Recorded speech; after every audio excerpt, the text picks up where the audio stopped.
السلام علیکم ورحمۃ اللہ وبرکاتہ۔ کیسے ہیں دوستو؟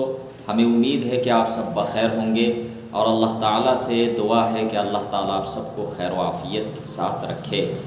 دو تین بہت اہم مسائل میں بتانے والا ہوں جو عوام کے درمیان غلط فہمیاں ہیں، تو وہ غلط فہمیاں میں دور کر دینا چاہتا ہوں۔ اس ویڈیو کو مکمل دیکھیے گا اور آگے ضرور شیئر کیجیے گا۔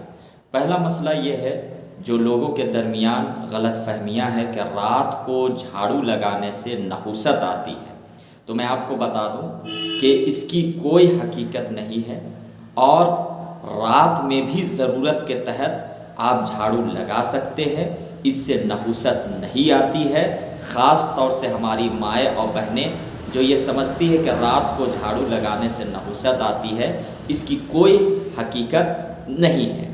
اسی طریقے سے رات میں ناخن کاٹنا، بال کاٹنا یا کنگھی کرنا، اس سے لوگ یہ سمجھتے ہیں کہ نہیں، اس سے مصیبتیں آتی ہیں، پریشانیاں آتی ہے۔ اس کی بھی کوئی حقیقت نہیں ہے، بے بنیاد ہے۔ بلکہ صحیح یہ ہے کہ رات میں بھی آپ ضرورت کے تحت ناخن کاٹ سکتے ہیں، کنگھی کر سکتے ہیں، اس میں بھی کوئی ممانعت نہیں ہے۔ یہ ایک عوام کے درمیان غلط فہمیاں ہیں، جو کہ دارالعلوم دیوبند کا بھی فتویٰ ہے اور در مختار وغیرہ میں بھی اور بھی کتابوں میں یہ تذکرہ ہے۔ یہ جو ہے نا، یہ عوام کے درمیان غلط فہمیاں ہیں کہ رات کو جھاڑو لگائیں گے تو مصیبتیں آئیں گی، پریشانیاں آئیں گی، ایسی کوئی بات نہیں ہے۔ اسی طریقے سے رات کو کپڑا پہن کر سونے سے پریشانیاں آتی ہے، بلائیں آتی ہے، تو یہ بھی بے بنیاد ہے، غلط ہے۔ بلکہ کیا ہے کہ ایسی باتیں یوٹیوب میں بھی کچھ لوگ ڈال دیتے ہیں جو بے سند مولانا ہوتے ہیں، یعنی سند یافتہ نہیں ہوتے، سرٹیفکیٹ والے، ان کی باتوں کو سن کر ہم عمل کرنے لگتے ہیں۔ حالانکہ تحقیق کرنی ضروری ہے، مطالعہ کتاب کا پڑھنا ضروری ہے۔ تو رات کے وقت بھی ضرورت کے تحت اگر آپ کپڑا پہن کر سو گئے تو اس سے کوئی پریشانی نہیں آتی ہے، کہیں قرآن و حدیث میں منع نہیں ہے۔ اسی طریقے سے مشروم کے بارے میں پوچھا گیا مجھ سے، کئی لوگوں نے پوچھا کہ مشروم جو ہوتا ہے، کھکری، چھتری جس کو کہہ دیجئے عام طور پر، تو وہ بہت سے لوگ سمجھتے ہیں کہ یہ ناجائز اور حرام ہے کھانا۔ تو میں آپ کو بتا دوں ایسی کوئی بات نہیں ہے، مشروم کھانا جائز ہے۔ بلکہ ہر وہ چیز جو زمین سے اگتی ہے، وہ جو حلال چیزیں وہ کھا سکتے ہیں، مشروم بھی کھانا درست ہے۔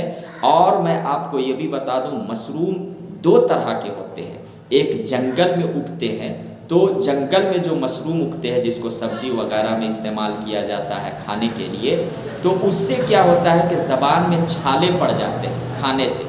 تو اگر آپ کو معلوم ہے کہ وہ جنگل میں اگا ہے اور اس سے ہمیں نقصان ہوگا تو رک جائیے، حالانکہ جائز ہے، لیکن کھانے سے آپ کو تکلیف ہوگی، چھالے پڑیں گے، تو آپ مت کھائیے۔